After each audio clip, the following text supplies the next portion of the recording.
Sur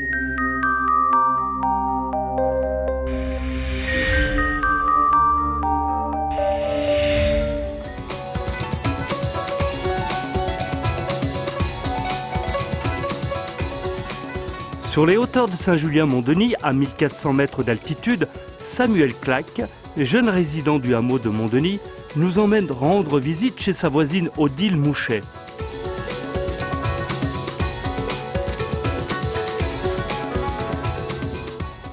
Paysanne depuis 30 ans, elle pratique aussi l'accueil paysan et propose la vente de produits de la ferme, et depuis quelques mois, on peut se reposer et profiter d'un véritable nid douillet dans la yourte d'Églantine.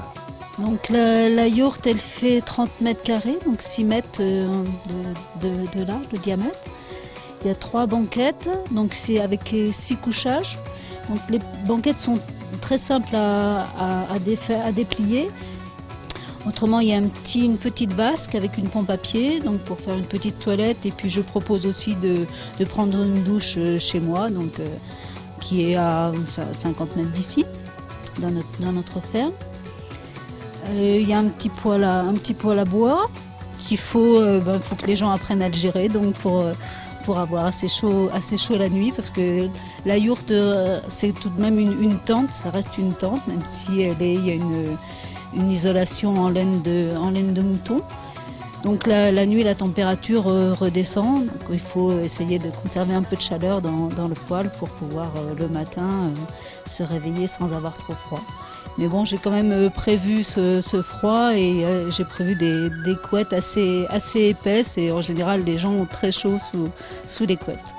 Oui, et donc pour les tarifs, quels sont vos prix, la nuitée Donc mes tarifs, c'est 59 € la nuitée en semaine, 69 le week-end. C'est petit déjeuner compris, donc petit déjeuner fermier avec le pain qu'on fabrique sur notre petite ferme, les confitures, etc. Le beurre aussi, je le fabrique. Et puis donc 69 € le week-end, et c'est 27 € par personne supplémentaire. C'est gratuit pour les enfants de moins de 6 ans et moitié prix pour les enfants de 6 à 12 ans. Je fais aussi table paysanne, donc là je reçois les autres chez moi et ils mangent avec nous, et là c'est 16 € par repas. Donc avec les produits que je fabrique, en tout cas c'est moi qui prépare les mets, et puis j'essaye d'acheter aux producteurs locaux. Une dame qui fait de la tisane au-dessus, donc j'essaye de proposer ça. Je lui achète de la tisane, et puis autrement, j'achète quelques produits sur le marché à des producteurs locaux ou à paysans d'ici et d'ailleurs.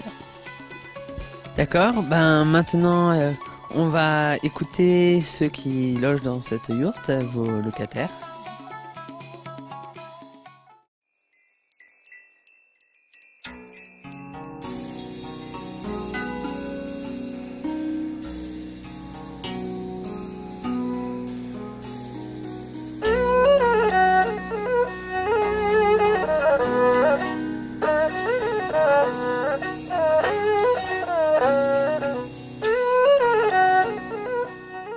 Elisabeth et Mathias sont venus tout droit de Haute-Normandie pour passer un séjour en amoureux dans la tente de Mongolie.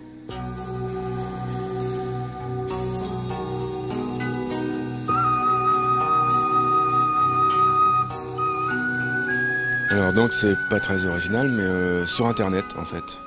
Donc nous on part pas souvent en vacances, et quand on part on a envie de faire des choses pas ordinaires quoi. Et puis donc on fait par exemple yourte Savoie, et puis on peut tomber en fouillant chez Odile et Denis, c'est ce qui nous est arrivé. Voilà. Pourquoi une yourte ? Une yourte parce qu'en fait c'est une manière d'être vraiment près de la nature, près des habitants aussi, et puis on aime bien la forme ronde comme ça, c'est assez reposant, ça fait un petit peu cocon, on se sent bien. On avait amené pas mal de livres en cas de mauvais temps. Malheureusement, il a fait beau depuis qu'on est là, donc on n'a pas lu grand-chose. Non. Et pourquoi la Savoie ? Vous vouliez être dans les montagnes, dans les Alpes ? En fin de compte, on avait fait un séjour il y a 2 ans dans le Jura, dans une yourte également, et on a eu besoin de changer pour voir autre chose, quoi.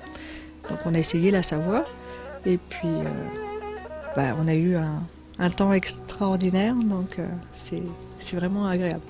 Comment s'organise une journée ici? Il y a des précautions à prendre? Qu'est-ce que vous faites? C'est assez étonnant parce qu'on se réveille le matin, on a très très froid, bien qu'on a passé une nuit bien au chaud sous les couettes parce qu'elles sont très agréables et on avait très très chaud. Par contre, dès qu'on les enlève, alors là c'est le froid du matin qui nous stimule, on se lève, on se bouge un peu, et là je laisse la parole à Mathias parce que c'est lui qui fait le feu le matin.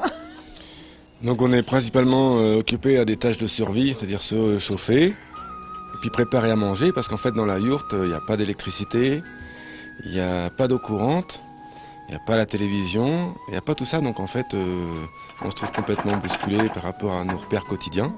Et donc là on était venu pour 3-4 jours, donc les 2 premiers jours on tâtonne un petit peu, on apprend à gérer la température avec le poêle, on apprend à gérer l'eau, etc.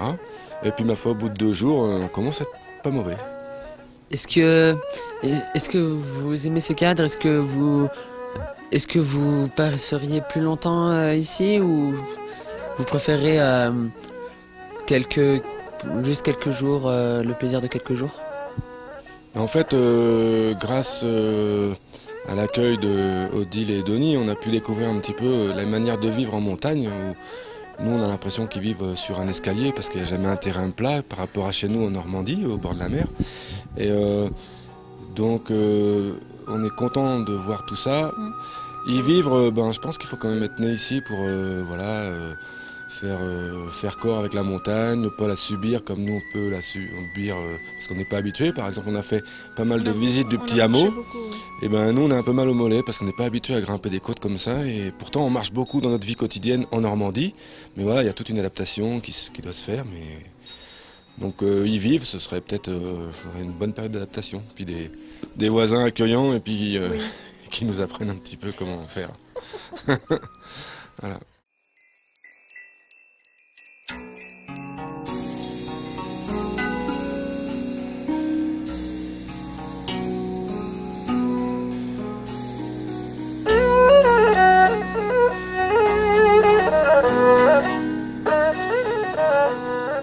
Est-ce que vous pouvez nous parler un peu de comment vous contacter, comment les personnes qui veulent venir ici peuvent vous joindre?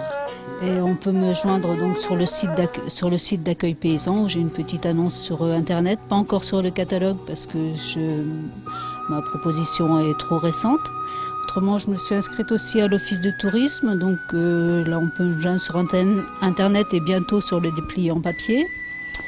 J'ai fait faire des dépliants, et puis j'ai un site internet, donc c'est www.yourte-savoie.fr. Bon, je pense que si on tape Yourte Savoie, on nous trouve assez facilement. Donc c'est la yourte d'Églantine ou la ferme d'Églantine. Un petit mot de la fin? Alors donc on est dans une yourte mongole, donc il y a pas mal de bouquins sur la Mongolie, parce qu'apparemment la sœur d'Odile a voyagé un petit peu en Mongolie. Et donc j'ai essayé d'apprendre la langue mongole, et donc je vais essayer de vous dire au revoir et merci pour l'accueil. Shtung shtung yagoun en mongol, voilà. Merci.